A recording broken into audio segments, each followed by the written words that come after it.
Eh bien, bienvenue à tous dans Parlons géopolitique. Et nous avons un épisode spécial pour vous aujourd'hui, car nous allons examiner le conflit iranien qui continue d'évoluer. Et franchement, c'est vraiment fou. Alex, merci d'animer l'émission aujourd'hui. Et bien sûr, Monsieur Scott Ritter. Scott, bienvenue dans l'émission. Merci de m'avoir invité. Scott, tu sembles très détendu aujourd'hui. Où es-tu, monsieur? Je suis dans quoi? Très bien.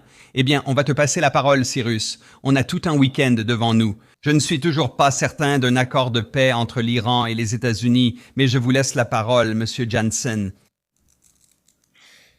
Eh bien, je pense que ce que nous devons discuter, c'est vraiment où va ce conflit. Parce que, vous savez, on a probablement entendu au moins 40 fois de la Maison-Blanche que les États-Unis ont déjà gagné cette guerre. Nous l'avons entendu dès le 3 mars que les États-Unis ont gagné, que la guerre est terminée. Mais bien sûr, vous savez, le détroit d'Ormuz reste fermé, ou du moins il est sous contrôle iranien. Il y a énormément de taxes qui sont prélevées. Il y a aussi un blocus des États-Unis. Donc, nous faisons face à la plus grande perturbation énergétique de l'histoire de notre monde. Et donc, encore une fois, malgré les affirmations de Donald Trump et des républicains disant que oui, nous sommes victorieux, que tout va parfaitement bien, je n'ai encore rien vu de concret accompli d'un point de vue militaire américain. Scott, est-ce que tu serais d'accord avec cette affirmation? Alors qu'on entame la 11e semaine de guerre, où en est-on du point de vue militaire américain concernant les objectifs? Que se passe-t-il actuellement dans cette phase de la guerre? Je pense d'abord qu'il faut comprendre que nous n'avons atteint aucun objectif de ce conflit. Le détroit d'Ormuz. Nous n'avons pas renversé le régime à Téhéran. Nous n'avons pas sécurisé le programme nucléaire iranien et nous n'avons rien éliminé. Nous avons perdu le détroit d'Ormuz. Nous avons renforcé l'espoir de la population du pays. Notre programme financier est...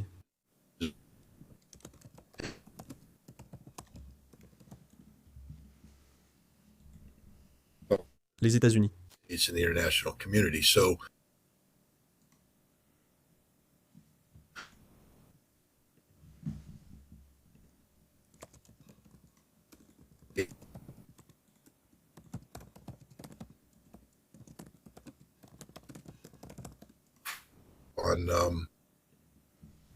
Eh bien, il y a certains facteurs nécessaires pour maintenir le système en marche.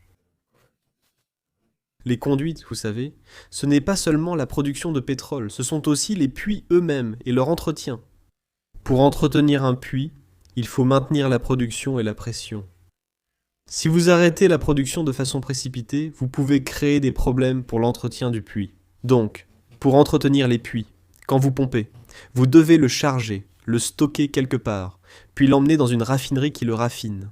Les raffineries doivent fonctionner en continu, sans interruption, tout comme les pipelines qui transportent l'énergie.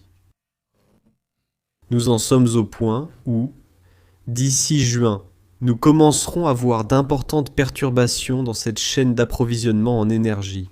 D'ici septembre, si le problème persiste, la chaîne d'approvisionnement énergétique mondiale s'effondrera, entraînant la fermeture des raffineries qui ne redémarrent pas facilement.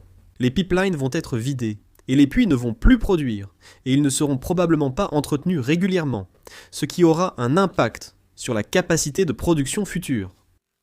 Nous faisons face à une catastrophe mondiale de sécurité énergétique qui affectera tout le monde. Je sais, Alex, que tu es en Chine. La Chine n'est pas à l'abri de cela. La Chine va payer un prix économique très élevé, si cela n'est pas résolu. Ce qui est l'une des raisons pour lesquelles je pense que la Chine est fortement impliquée diplomatiquement.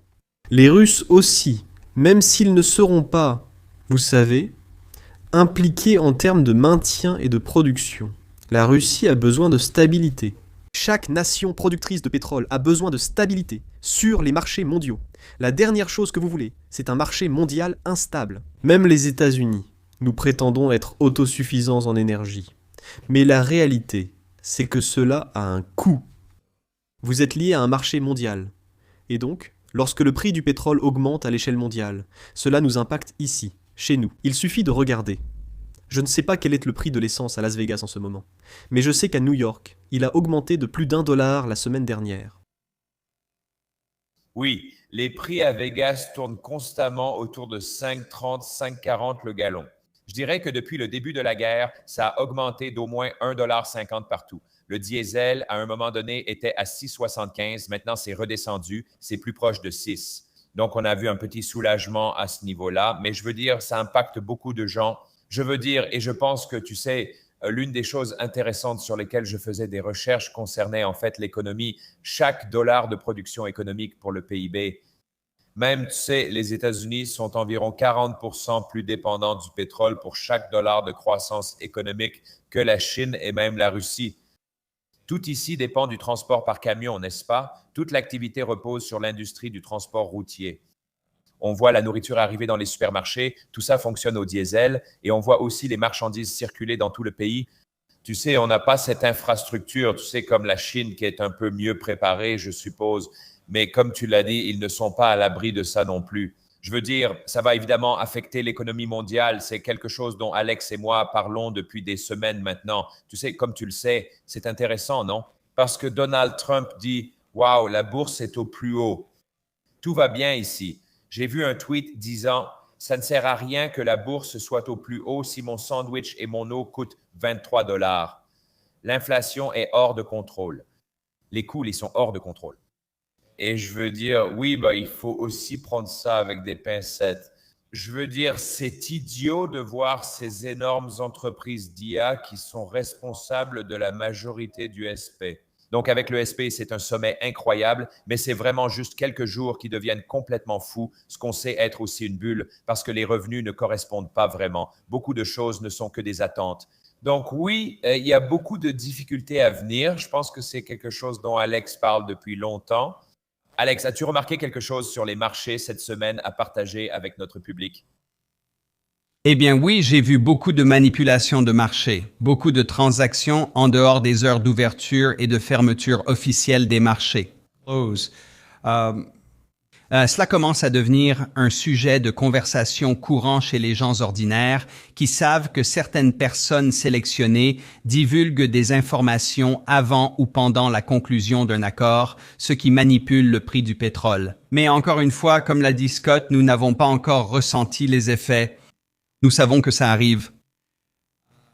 Vous savez, je ne dirige pas une compagnie maritime, mais je peux vous dire que les conteneurs VLCC vont à peu près aussi vite qu'un vélo.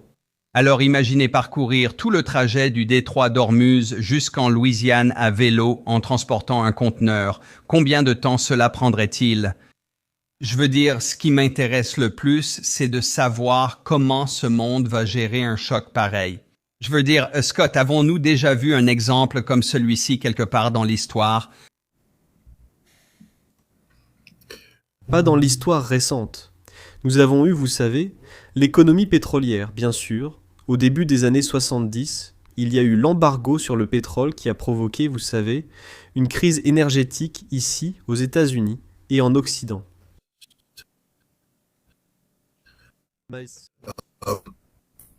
Lié au pétrole. Beaucoup de gens ne le font pas. Regardez autour du bureau. Regardez autour de chez vous. Comprenez que presque tout dans votre maison est produit Um, en utilisant des produits pétroliers. Absolument tout. Et la nourriture que vous mangez, croyez-le ou non, vous savez, l'urée qui est utilisée pour fabriquer l'engrais, qui permet la croissance massive des aliments, provient, vous le savez, des produits pétroliers. Et il n'y a pas que le pétrole qui n'est pas exporté du Moyen-Orient. C'est l'urée, c'est l'engrais, vous savez, le sous-produit de l'engrais, l'ammoniac. C'est l'hélium qui est un produit essentiel dans les technologies modernes. Il y aura une pénurie d'hélium. Donc la technologie que nous pensons avoir, qui va compenser d'autres choses, va être affectée. Le monde entier va s'arrêter. C'est la réalité. Vous savez, nous n'avons pas eu de flux d'énergie significatif, vous savez, qui entre dans le système mondial depuis le Moyen-Orient depuis février. Les navires évoqués, porte-conteneurs et pétroliers compris. Mise à jour la semaine dernière.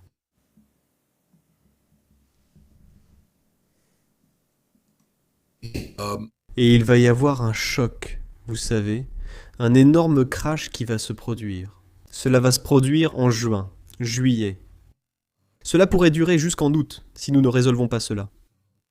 Tu sais, nous devons ouvrir le détroit d'Ormuz, maintenant. Mais même si nous ouvrons le détroit d'Ormuz, comprends que la production de pétrole dans la région du Golfe Persique s'est arrêtée. Cela va prendre du temps. L'acheminement du gaz qatari ne reprendra pas automatiquement. Ils doivent réparer les pipelines et remettre les systèmes en marche, tu sais, pour liquéfier le gaz, le charger sur des navires et l'expédier. Tu sais, cela va prendre des semaines, voire des mois. Donc même si on résout le problème politique, les problèmes logistiques restent toujours là. Ça va être un été très très difficile. Tu sais, regarde l'Europe et le trafic aérien commercial. Lufthansa annule 20 000 vols. Ils pourraient devoir arrêter complètement leurs opérations parce que non seulement ils n'ont pas les moyens de payer le carburant, mais en plus il n'y a tout simplement pas de carburant. Il y a une pénurie de carburant d'aviation qui ne va pas être résolue parce que le détroit d'Ormuz est fermé. Et cela aura un impact sur les États-Unis. Nous n'aurons peut-être pas la même pénurie de carburant qu'eux, mais cela va nous coûter beaucoup plus cher de voyager cet été. Et même avant, nous n'avons pas encore pris en compte ce qui va se passer. Mais au début de ce conflit, on estimait que cette guerre coûtait aux Américains 410 $ de plus par mois. Vous savez. Et je pense que ce chiffre est probablement monté à près de 600. Vous savez, les Américains vivent au jour le jour. Il n'y a pas beaucoup d'argent en trop qui circule. Et donc, quand on commence à entamer, vous savez, les revenus à ce point-là, on va aussi créer une crise. Que va-t-il se passer cet été lorsque les gens ne pourront pas payer leurs factures, leurs prêts hypothécaires? Nous voyons maintenant, vous savez, des crises liées à cela qui s'aggravent. Donc, nous n'avons aucune idée de ce qui se passe. Vous savez? Et le président ment au peuple américain. Le Congrès ment au peuple américain. Un prix politique sera à payer en décembre prochain. Bill Clinton nous avait prévenu en 1992 avec ce petit autocollant jaune sur la porte de la salle de guerre. C'est l'économie.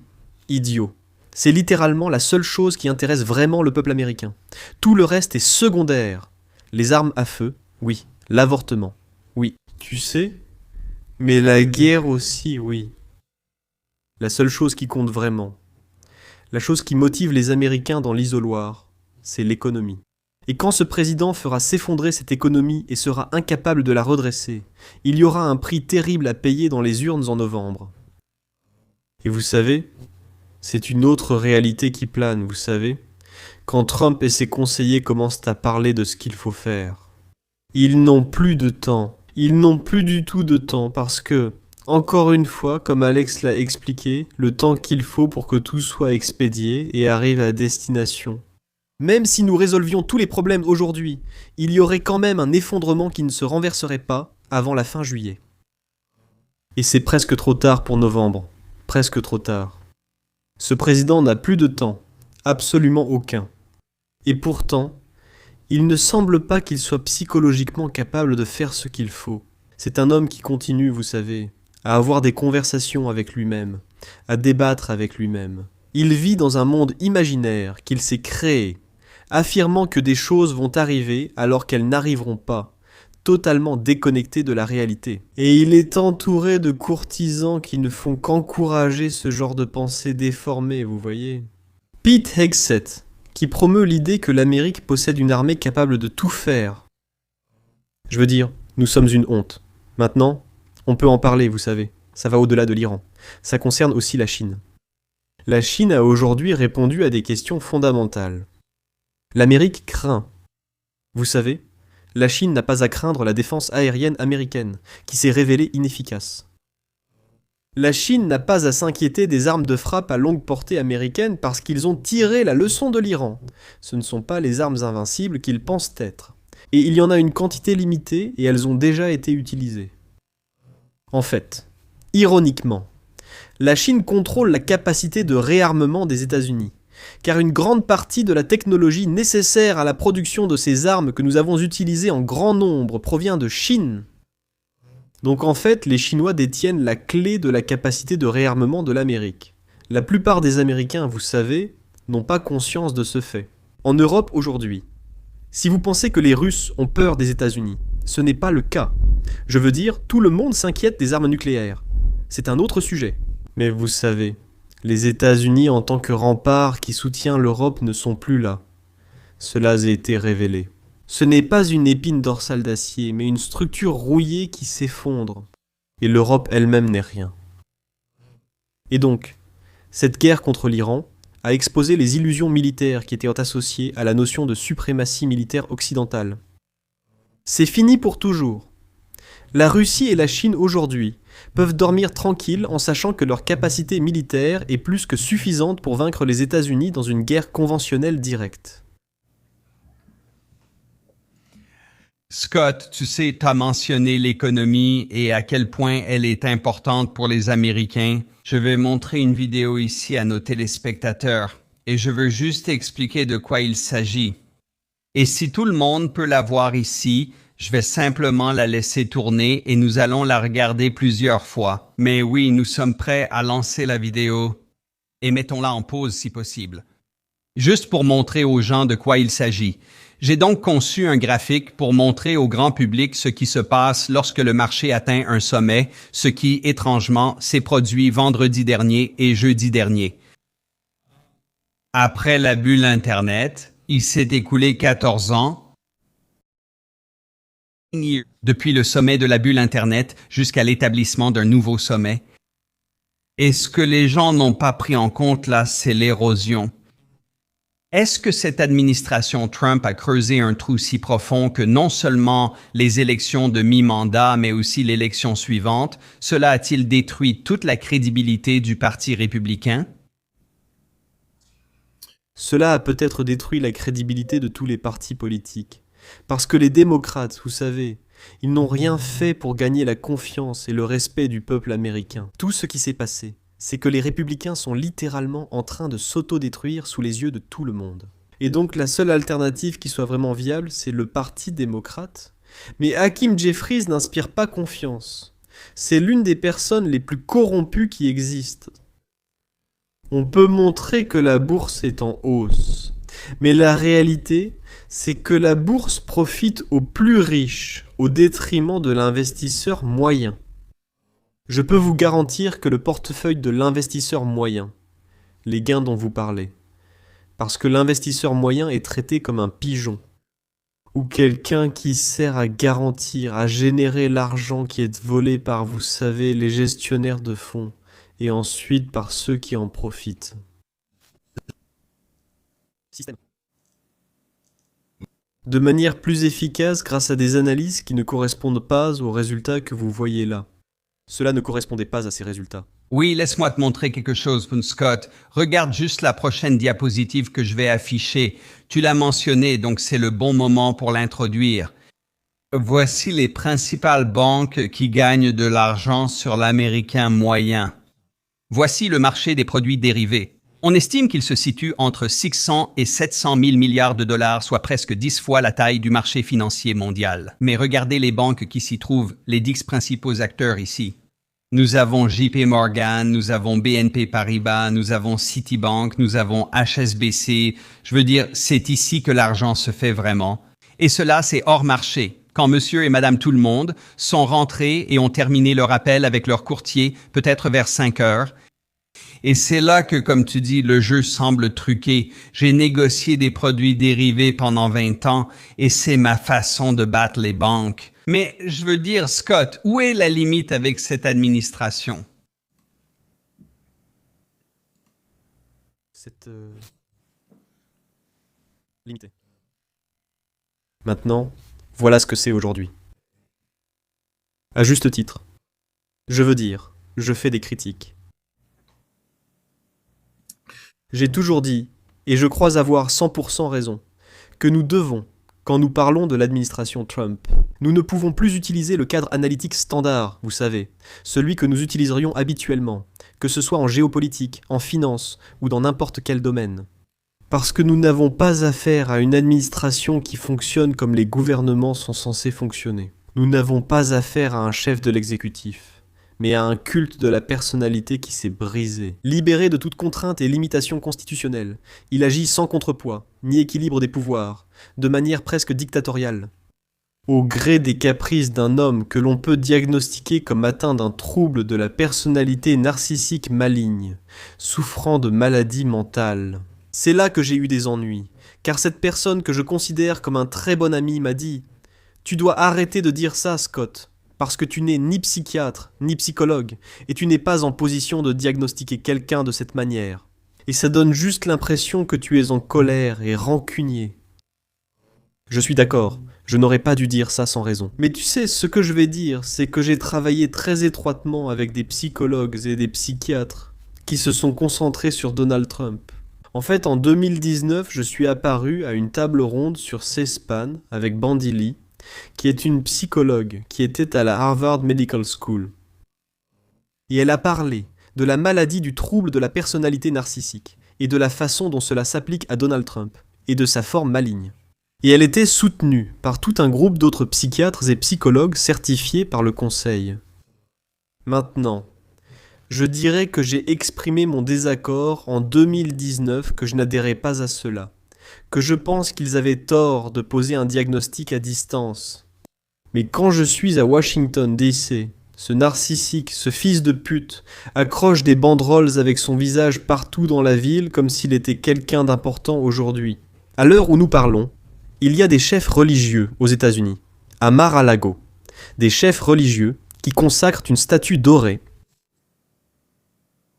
Une statue dorée. La Bible ne sait pas ce que cela signifie. Dieu peut. Ou moi, vous savez, c'est étrange.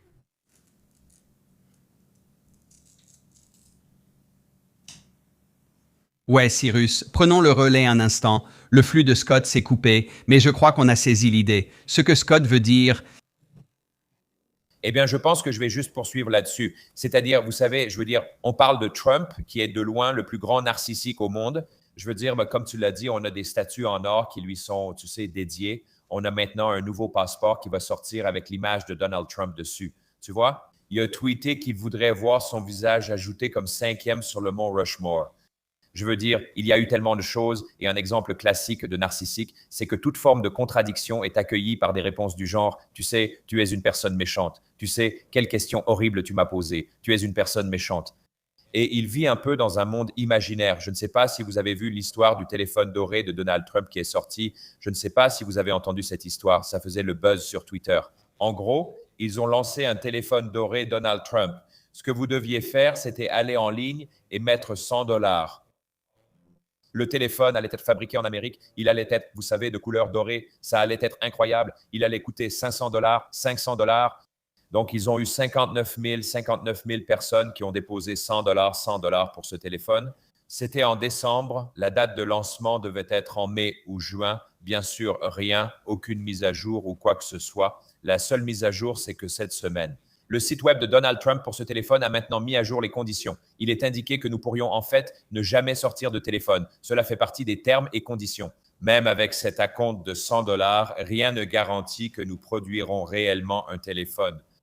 Donc, on parle carrément d'extorsion d'argent, non? Je veux dire, Alex t'a rapporté que l'action Donald Trump, peu importe ce Donald Trump média, c'est Truth Social. Tous ces gars qui sont des partisans inconditionnels de MAGA et qui auraient été achetés au plus haut, non? Quand ça s'est passé, l'introduction en bourse, évidemment, c'est maintenant en baisse de 95%. Donc, je pense, tu sais, de Scott, je suis d'accord avec ton ressenti ici. Tu sais, le Parti républicain a vraiment perdu la tête. Je pense que les démocrates, je veux dire, c'est une occasion en or pour eux de prendre les devants. Ils semblent aussi, tu sais, assez incompétents également. Donc, tu sais, et c'est là où on en est aux États-Unis. Tu sais, on nous dit qu'on a le meilleur gouvernement du monde. La démocratie américaine est incroyable avec sa structure bipolaire impressionnante. Je ne connais personnellement aucun citoyen américain dans mon entourage qui ait la moindre confiance dans le gouvernement des États-Unis, aucune confiance dans le gouvernement américain. Et tu sais, c'est pour ça que notre démocratie s'effrite, qu'elle s'effondre. Et bien sûr, tu sais, j'aimerais revenir à ce conflit avec l'Iran. Scott, j'ai une question pour toi. Maintenant, on voit apparaître une information selon laquelle l'Iran pourrait potentiellement prendre le contrôle de ces énormes câbles Internet sous-marins.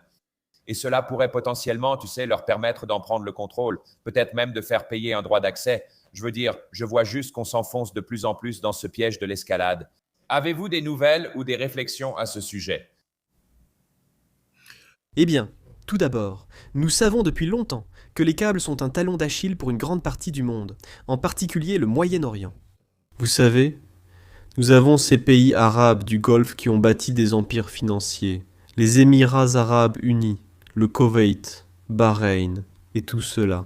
Vous savez, tout ce qu'ils font dépend des données, et les données, comme vous le savez, arrivent par ces câbles sous-marins.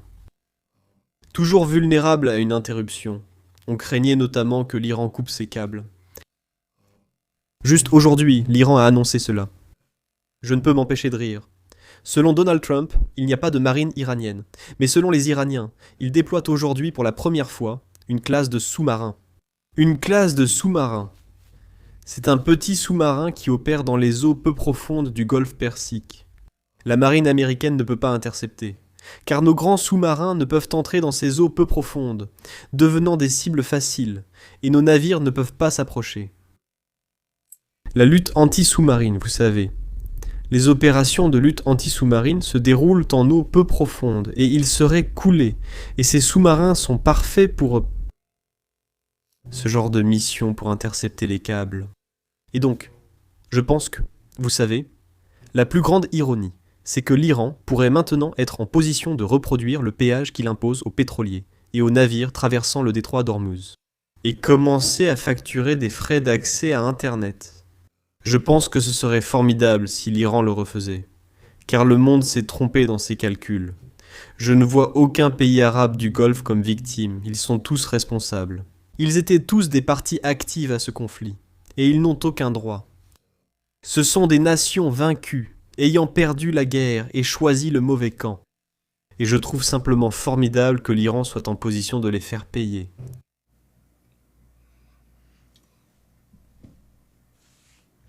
Oui, absolument. Je veux dire, je pense que c'est ça. C'est le thème depuis, vous savez, 2 mois que nous avons vu. Et vous savez, je veux dire, nous entendons. Je veux dire, encore une fois, Donald Trump l'a aussi admis, non? Il ne pensait pas que les États du Golfe seraient attaqués. Il ne pensait pas que vous savez, l'Iran avait la capacité de faire cela. Il ne pensait pas qu'il pouvait fermer le détroit. Bien sûr, cela fonctionnait de manière vraiment intelligente. C'est ça. Netanyahou leur a vendu une guerre en disant « Regardez, on peut probablement les éliminer en environ 7 jours, peut-être 10. Vous savez, ce sera rapide, efficace, un peu comme le Venezuela. Trump a mordu à l'hameçon. » Et bien sûr, nous avons vu que cela n'a rien eu à voir avec ça. Scott, qu'en est-il? On parle de négociations pour un possible accord de paix, mais on ne sait pas trop ce que cela signifie. L'Iran, les médias d'État iraniens ont maintenant répondu dans les 40 dernières minutes ici qu'ils ont envoyé des informations aux médias pakistanais. Je veux dire, à quoi ressemblerait un éventuel accord de paix? Est-ce qu'on va voir de vraies concessions de la part de l'Iran ou est-ce que l'Iran détient toutes les cartes en ce moment? L'Iran détient toutes les cartes. Je pense que ce que nous devons comprendre, cependant, c'est que l'Iran, vous savez, il se bat pour sa souveraineté. Mais l'Iran, à long terme, ne peut pas être une nation isolée. Ils ne peuvent pas faire la guerre contre le monde entier. Vous savez, ce conflit ne concernait pas seulement Israël qui poussait les États-Unis à faire la guerre contre l'Iran. C'était un conflit pour lequel les États-Unis ont fait une évaluation indépendante et ont dit « Cela sert nos objectifs et buts stratégiques contre la Chine ». La Chine est clairement une cible dans cette guerre pour les États-Unis. Parce que, tout comme nous l'avons fait avec le Venezuela, nous prévoyons de prendre le contrôle du marché pétrolier iranien et d'en priver la Chine. Et puis, bon, vous savez, l'Iran doit être prudent parce que les Chinois ont un intérêt direct dans ce conflit. Et je pense que la Chine exerce beaucoup de pression sur l'Iran pour qu'il trouve une porte de sortie. Donc c'est pourquoi vous voyez les Iraniens réagir. Comme je l'ai dit, ils disent d'aller se faire voir. Parce qu'ils détiennent toutes les cartes. C'est le jeu qu'ils jouent avec l'administration Trump. Ils ne veulent pas jouer à un jeu de cartes avec la Chine. Ils veulent s'assurer que les intérêts chinois sont respectés.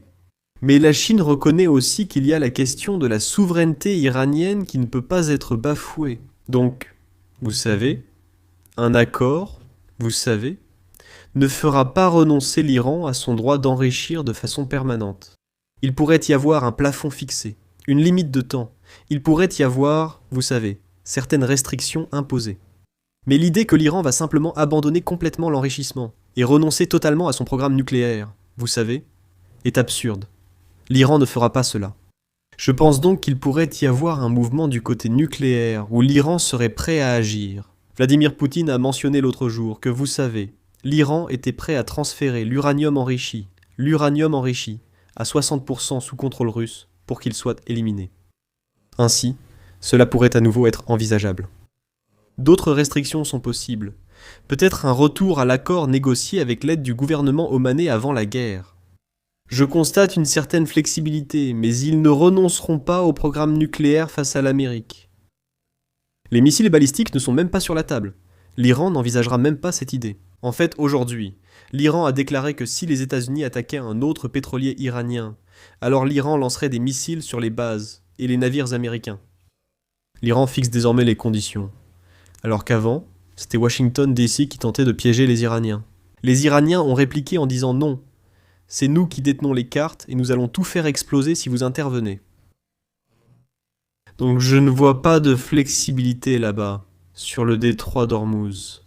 Je ne vois pas l'Iran abandonner le contrôle, ni l'Iran accepter d'avoir peut-être un partenariat avec Oman sur, Um, vous savez, le détroit.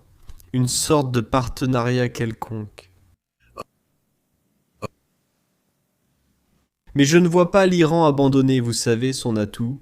Je vois l'Iran permettre des compromis sur le volet nucléaire. Permettre à l'administration Trump de prétendre avoir un meilleur accord que le JCPOA, constituant ainsi une victoire politique pour Donald Trump.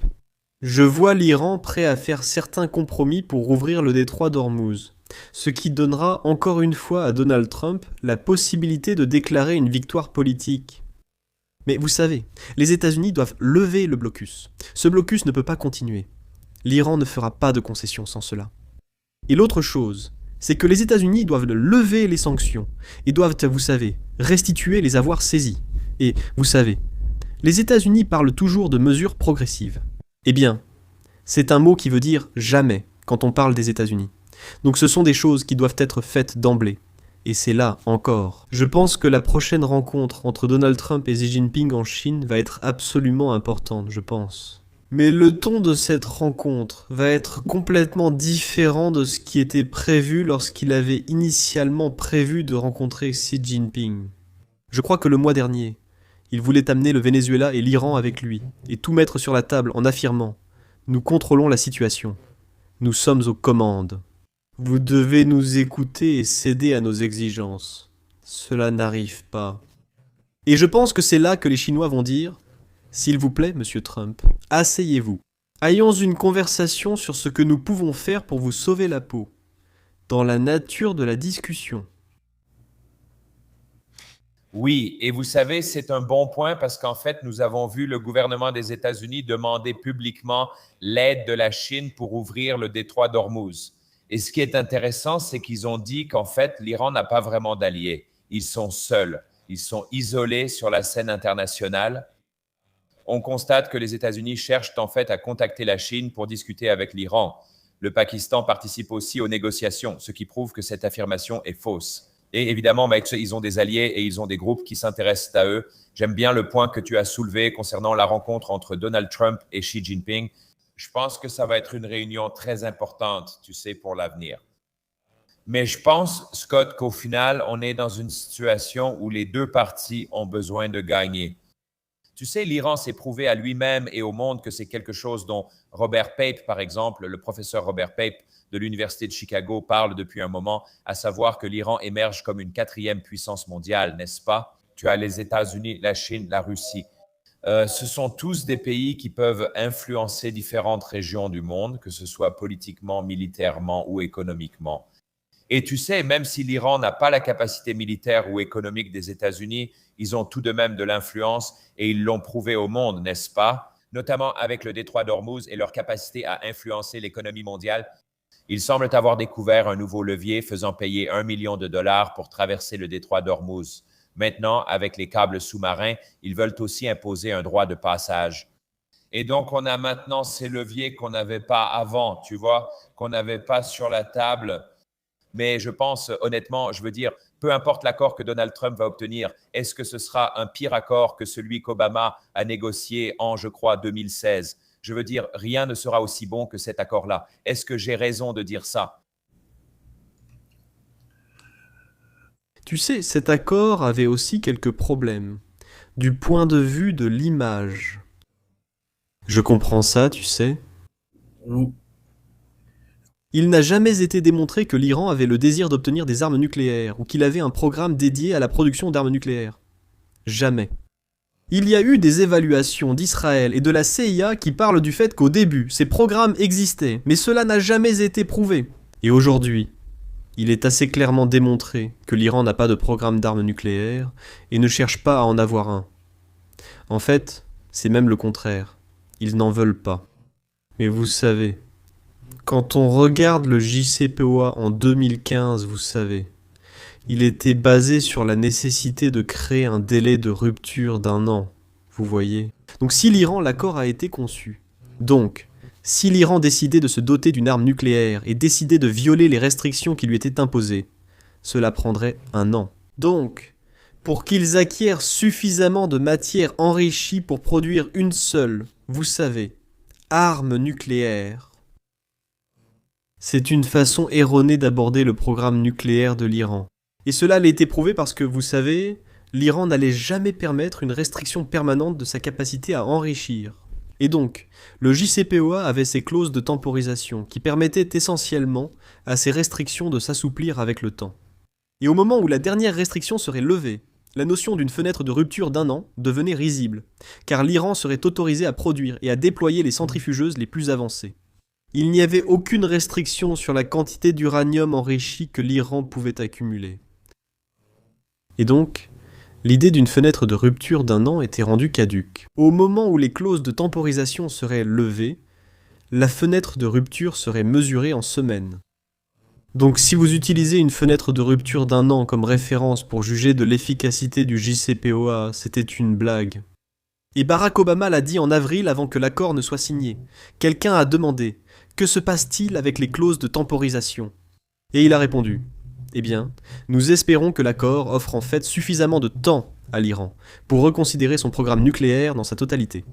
Et donc que cela ne sera plus un problème lorsque ces échéances arriveront, ce qui signifie que l'Iran se retirera volontairement du programme. Mais si l'Iran ne le fait pas, il a dit qu'il reviendrait sur la question, montrant que les États-Unis n'ont jamais vraiment voulu appliquer le JCPOA, même sous Barack Obama. Cela l'invalide.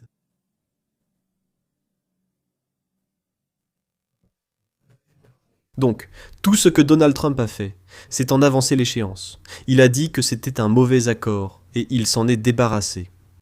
Il ne peut pas y avoir d'accord nucléaire avec les États-Unis qui permettent à l'Iran d'accumuler de grandes quantités d'uranium enrichi. Aucun accord nucléaire avec les États-Unis ne peut autoriser l'Iran à enrichir sans limite. Donc, pour qu'il y ait un accord, il faudra que ce soit un meilleur accord que le JCPOA. C'est simplement un constat. Tant que nous avons ce critère artificiel consistant à bloquer la voie vers une arme nucléaire, le JCPOA était un accord fondamentalement vicié. Un nouvel accord sera nécessaire. Je pense que l'Iran a le droit d'enrichir l'uranium, comme le permet l'article 4 du traité sur la non-prolifération nucléaire. Mais nous devons faire face, vous savez, à la réalité. Tant qu'Israël existe et qu'Israël exerce une influence sur les États-Unis, il est politiquement impossible pour n'importe quel président américain d'autoriser un programme nucléaire iranien qui offre une voie théorique vers une arme nucléaire. Il doit donc y avoir un accord qui ferme définitivement cette voie, qui impose des restrictions au programme nucléaire iranien, qui empêche l'Iran, vous savez, d'enrichir l'uranium à un niveau plus élevé, et qui ne leur permet pas d'accumuler des stocks d'uranium et d'uranium enrichi. Cet accord a été négocié en février pour ceux qui disent « Scott, qui es-tu pour dire aux Iraniens quoi faire ?» J'entends ça souvent. « Espèce d'ignorant, tu n'es qu'anti-iranien et tout ça. » Va te faire voir, abruti, tu ne sais pas de quoi tu parles. Les Iraniens ont déjà accepté cet accord. À ton avis, quel était l'accord que le ministre des Affaires étrangères, Omané, a porté à Washington, D.C., le 26 février? Alors fiche-moi la paix. Tu sais que l'accord a été conclu. Il existe. C'est la réalité. Vous vivez dans un monde fictif. Les mêmes disent que l'Iran doit avoir l'arme nucléaire. Non, ils ne la veulent pas. Pourquoi les gens veulent-ils donner à l'Iran quelque chose que l'Iran ne veut pas?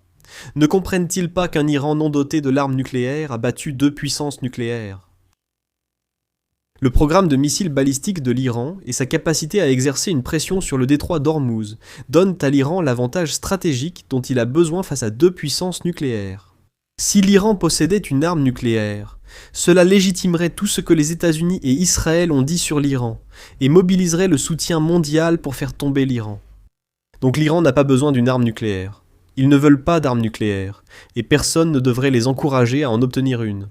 L'Iran en est arrivé à sa position actuelle en n'ayant pas d'armes nucléaires et en ne cherchant pas à en obtenir, et il gagne sur tous les fronts. Donc je crois vraiment que sur la question nucléaire, il y a un accord à conclure, et il doit être conclu parce que nous devons faire face aux réalités politiques, pas au monde fictif dans lequel les gens veulent vivre où tout est équitable. Nous ne vivons pas dans ce monde-là. Nous vivons dans un monde où Israël, une puissance nucléaire armée illégalement, je comprends. Le monde devrait davantage discuter des armes nucléaires d'Israël et comment les éliminer. Mais ici, nous parlons de l'Iran actuel. L'Iran ne peut pas imposer le désarmement unilatéral d'Israël. C'est une vision erronée, un monde imaginaire où tu vis. Ce que nous pouvons faire, c'est dicter les conditions qui permettront de lever les sanctions imposées à l'Iran en lien avec son programme nucléaire, donnant à l'Iran la possibilité d'avoir une économie fonctionnelle pour la première fois depuis 50 ans. Tu parles de l'Iran qui devient une puissance mondiale. Ce ne sera pas par des manœuvres trompeuses. L'Iran ne deviendra pas une puissance mondiale en fermant le détroit d'Ormuz ou en coupant les câbles. Ce ne sont que des manœuvres trompeuses. C'est comme dire « Je vais gagner le Super Bowl parce que j'ai maîtrisé la passe crochet et échelle. Tu peux la tenter une fois, marquer un touchdown, et c'est tout. » La manœuvre est terminée. L'Iran a ses petites manœuvres à court terme. Sur le long terme, l'Iran devient une puissance mondiale en intégrant son économie aux BRICS, à l'Organisation de coopération de Shanghai, à l'Union économique eurasiatique. En rapprochant la Russie et la Chine à un point tel que personne n'osera tenter de perturber cela. Je veux dire, vous savez, c'est ce qui doit arriver. Les sanctions doivent être levées pour que l'Iran puisse se rapprocher de la Russie et de la Chine, à ce point que personne ne pourra jamais venir dire « nous allons faire la guerre à l'Iran à nouveau », parce que cela signifierait automatiquement faire la guerre à la Russie et à la Chine. Cela n'aurait pas pu arriver plus tôt parce que les Iraniens sont réticents à ce genre de relations. Souvenez-vous, les Russes ont négocié un accord-cadre stratégique avec les Iraniens en janvier, février de cette année. Le Parlement iranien n'a pas ratifié cet accord l'an dernier. En juin, lors des attaques d'Israël et des États-Unis, beaucoup se demandaient « Où est la Russie ?» Ce sont de mauvais alliés. Je disais « Non, ce sont les Iraniens qui n'ont pas ratifié l'accord. Aucun cadre légal ne permet à la Russie de soutenir l'Iran actuellement. Les Iraniens ont maintenant corrigé cela. Et depuis, la Russie apporte son aide. Je ne sais pas quel type d'accord-cadre existe avec la Chine. Je sais que les Chinois apportent leur aide. Mais ce que je sais, c'est qu'une fois que cette guerre sera terminée, que les sanctions seront levées et que les restrictions seront supprimées, vous verrez l'Iran se rapprocher à la fois de la Russie et de la Chine et les attirer à lui. La Russie et la Chine agiront pareil, car l'Iran est crucial pour la croissance économique des deux pays. Les Russes comptent sur lui pour la connectivité nord-sud de Saint-Pétersbourg à Chabahar. Les Chinois veulent maintenir cette nouvelle route de la soie. Donc, et c'est un véritable bouleversement, une fois que l'Iran se rapproche de la Russie et de la Chine, qu'il effectue ce pivot de manière décisive. Encore une fois, l'un des plus grands échecs stratégiques de l'Occident a été de ne pas reconnaître que pendant longtemps, jusqu'à récemment, de nombreux Iraniens ne voulaient pas effectuer ce pivot vers l'Est. Nombre d'Iraniens voulaient maintenir de bonnes relations avec l'Occident, croyant au potentiel économique de leur réouverture. C'est fini. C'est l'autre chose dont personne ne parle. C'est terminé. L'Iran ne s'attachera plus jamais à l'Occident maintenant. Ce jour est révolu. Cette opportunité est passée. L'Iran se tourne vers l'Est. Il s'est déjà tourné vers l'Est. Et maintenant, lorsque les sanctions seront levées, vous allez voir un rapprochement économique qui fera de l'Iran la 4e nation la plus puissante du monde. Scott?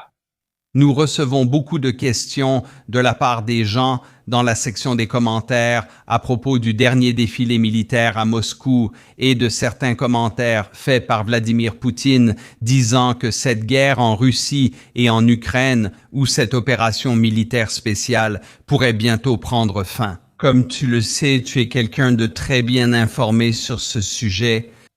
Et beaucoup de gens disaient que cela serait terminé en 6 mois, mais tu avais dit que ce serait une opération longue et prolongée. Quelle est ton évaluation de la situation actuelle?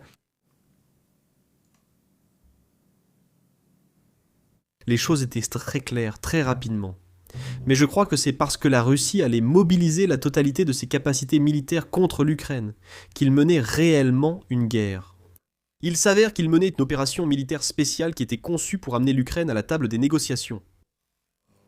C'est quelque chose que tout le monde a raté. Je l'ai raté. Le directeur de la CIA l'a raté. Le chef d'état-major interarmé. Personne dans le monde ne l'a compris parce que nous ne savions pas ce qu'était une opération militaire spéciale. Maintenant que nous avons compris, et que vous savez, et que nous avons réalisé qu'il s'agit pour la Russie de mener une guerre d'usure à long terme, non seulement contre l'Ukraine, mais aussi contre l'Occident collectif. Vous savez, nous faisons face à une affaire longue et prolongée. Mais vous savez, quand les États-Unis ont pris la décision de créer le nouveau pré-bail en mai 2022, j'ai dit que c'était un moment décisif. J'ai eu beaucoup de problèmes à ce sujet. Les gens disaient « tu changes tout le temps d'avis ». Non, je ne change pas d'avis. Je suis simplement un bon analyste, capable d'absorber de nouvelles données et de les intégrer dans mes évaluations. C'est ce que font les bons analystes. Et c'était un tournant. Cela a changé la nature du jeu. J'ai dit que la Russie allait mener cette longue guerre d'usure parce que tous les avantages leur reviennent. Le temps n'est plus un problème. Ce n'est plus le cas. Et c'est pourquoi nous avons assisté à un changement aussi spectaculaire ici. Vous savez, les alliés européens de l'Ukraine ont créé une nouvelle réalité. Et c'est que l'Ukraine a une dette stratégique à ce sujet depuis 2020. J'ai dit, vous savez, il est très dangereux que l'OTAN devienne la base logistique de ce conflit par procuration, parce que... Vous savez, c'est exactement comme au Vietnam. Vous savez, on a parlé de la façon dont le Cambodge a été utilisé, comment le Laos a été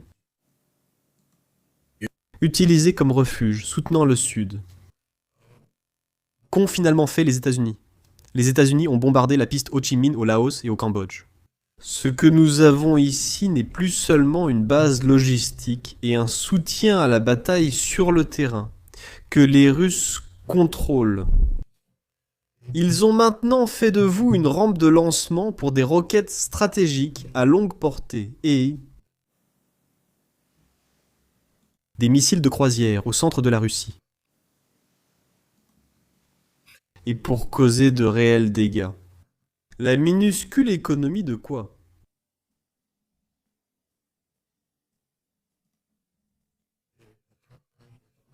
Ce qui s'est passé, c'est que la Russie a littéralement perdu 20% de son économie. Sa capacité d'exportation. Ce n'est pas durable, c'est pourquoi la Russie est redéfinie. Conflit.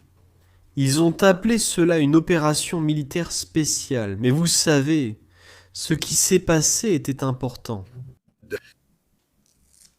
Si vous attaquez la bonne cible,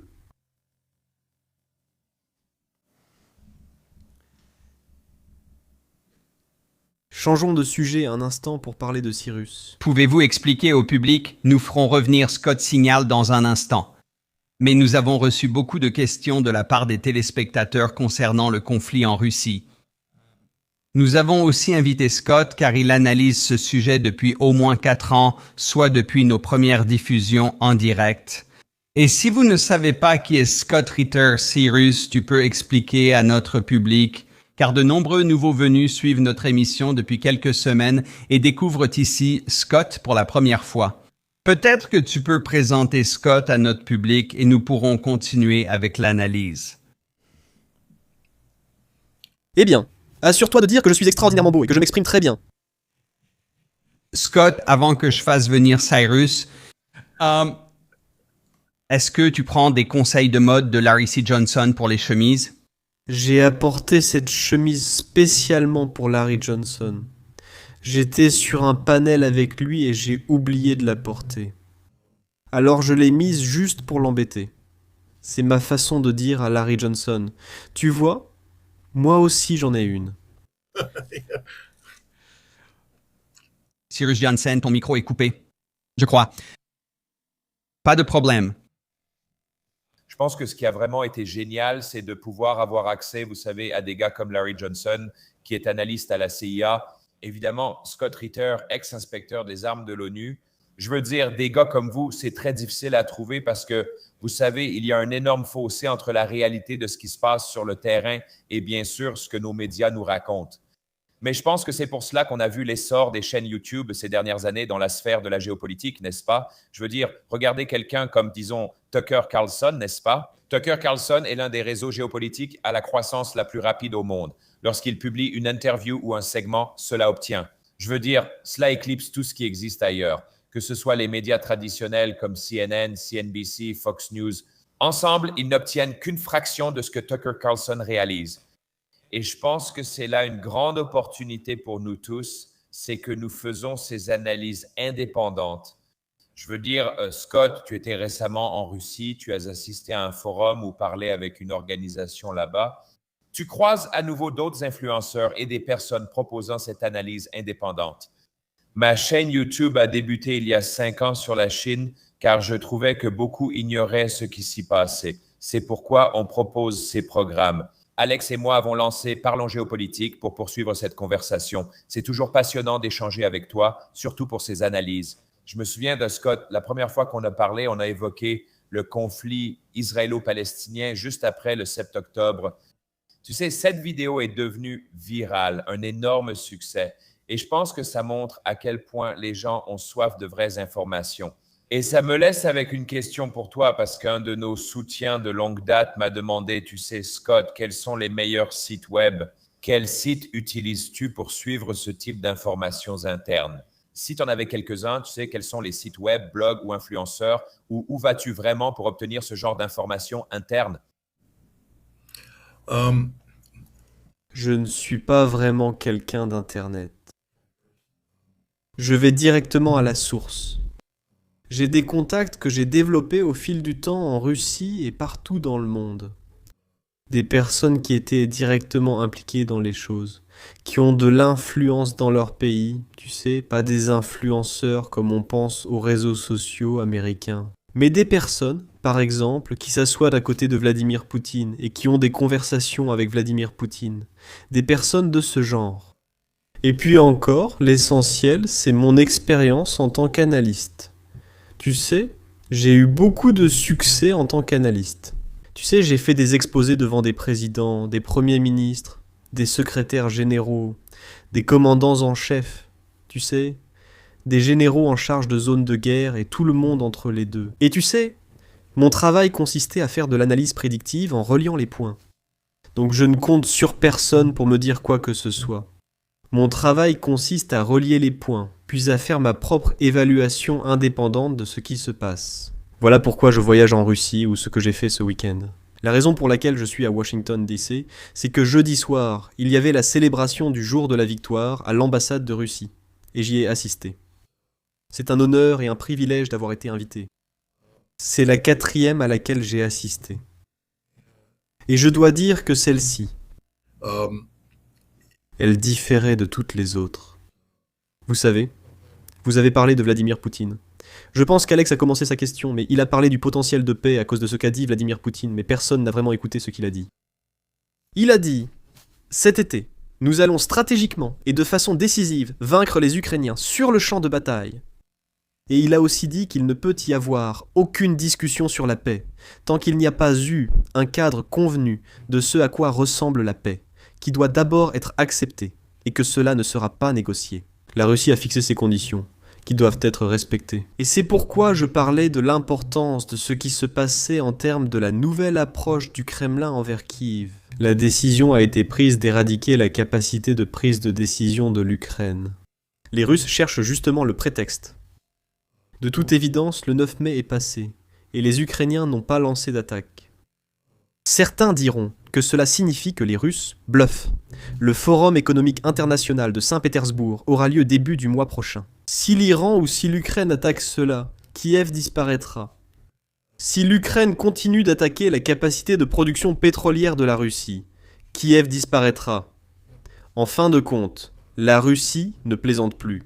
Et quand vous écoutez la rhétorique qui vient de Moscou, mais aussi lors des réceptions à l'ambassade, comprenez que lorsque l'ambassadeur russe parle, il ne parle pas à la légère. Il parle avec un discours qui a été validé par Moscou pour s'assurer qu'il est conforme au message venant de Moscou. C'était un discours très agressif, qui parlait de la reddition inconditionnelle de l'Allemagne nazie, et faisait directement le lien avec l'Ukraine. Mais il évoquait aussi la montée de l'Allemagne aujourd'hui, comme une nouvelle puissance nazie qui doit être éradiquée et vaincue par la Russie. La Russie parle de guerre avec l'Allemagne, et affirme que les Allemands le souhaitent, et que la Russie est plus que prête à faire cette guerre. Vous avez des personnes qui conseillent, vous savez, Vladimir Poutine, et qui parlent de la nécessité d'une frappe nucléaire préventive contre l'Europe. Je ne sais pas si Poutine va adhérer à cela, mais c'est désormais sur la table. Vous avez Dmitri Medvedev, qui fait les mêmes déclarations, dans un très long essai, publié sur RT. Il y a un nouvel état d'esprit en Russie qui est très agressif, très militant. Vous avez dit que j'étais en Russie. J'y étais en mars pour participer à des forums et réaliser un documentaire sur la Tchétchénie qui, j'espère, sortira bientôt. Mais je retourne en Russie en juin. L'une des raisons pour lesquelles je retourne en Russie, c'est que vous savez, la dernière fois que j'ai fait une grande tournée en Russie, c'était il y a plus de 2 ans.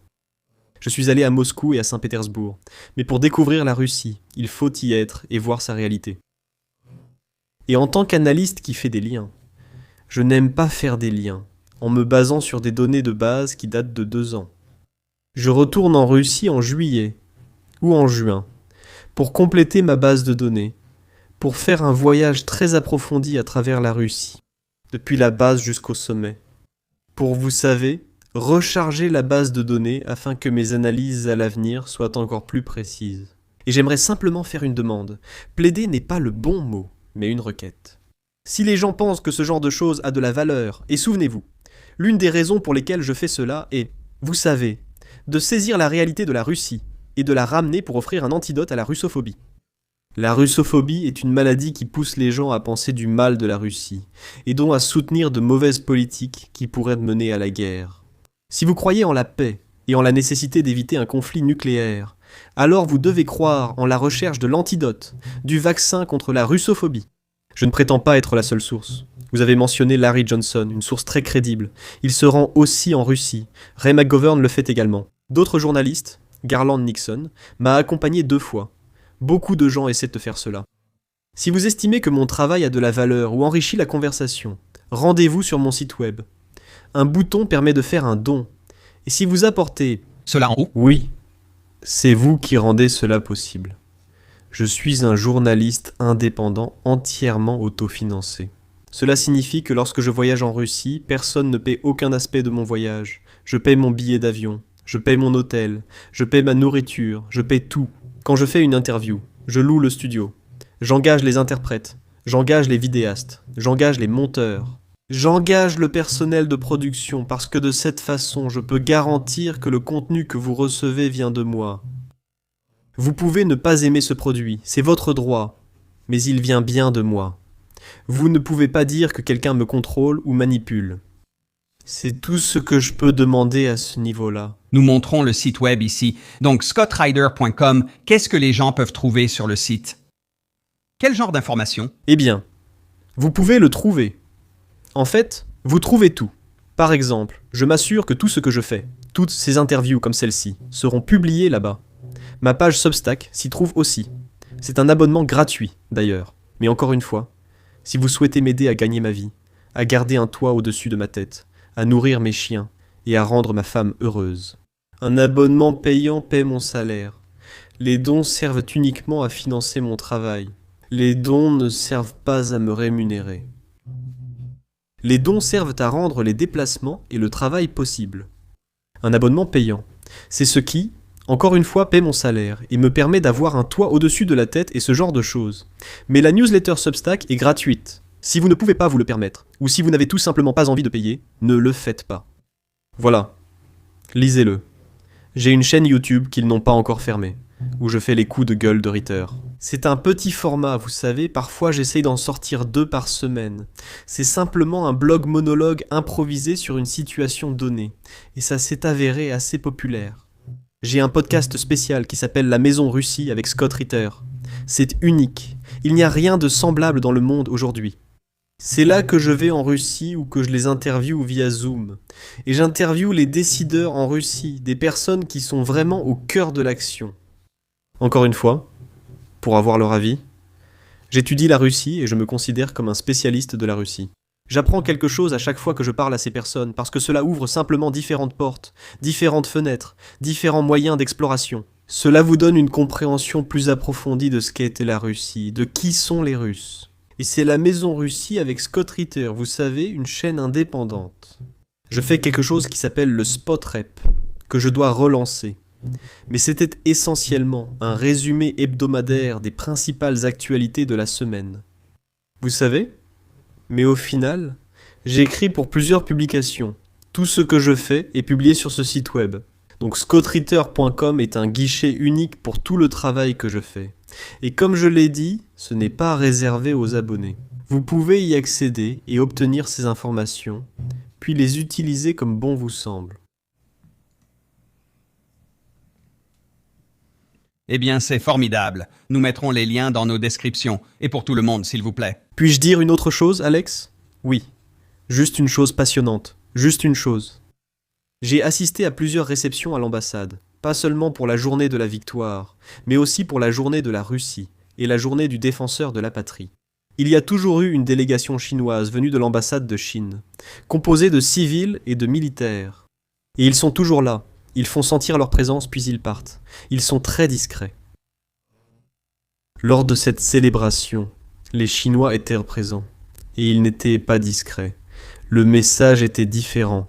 Pour la première fois, les Russes ont lié les 27 millions de morts russes, tués par l'Allemagne nazie, aux 40 millions de morts chinois tués par le Japon impérial. Et ils en ont fait une cause commune. Les officiers russes dressent une table après les affaires diplomatiques des civils, où les militaires se retrouvent pour porter des toasts à ma santé. Chaque année, j'y suis invité, ce qui est un grand honneur. Et vous voyez des généraux et des officiers d'autres anciennes républiques soviétiques. Les Biélorusses viennent, les Kazakhs viennent.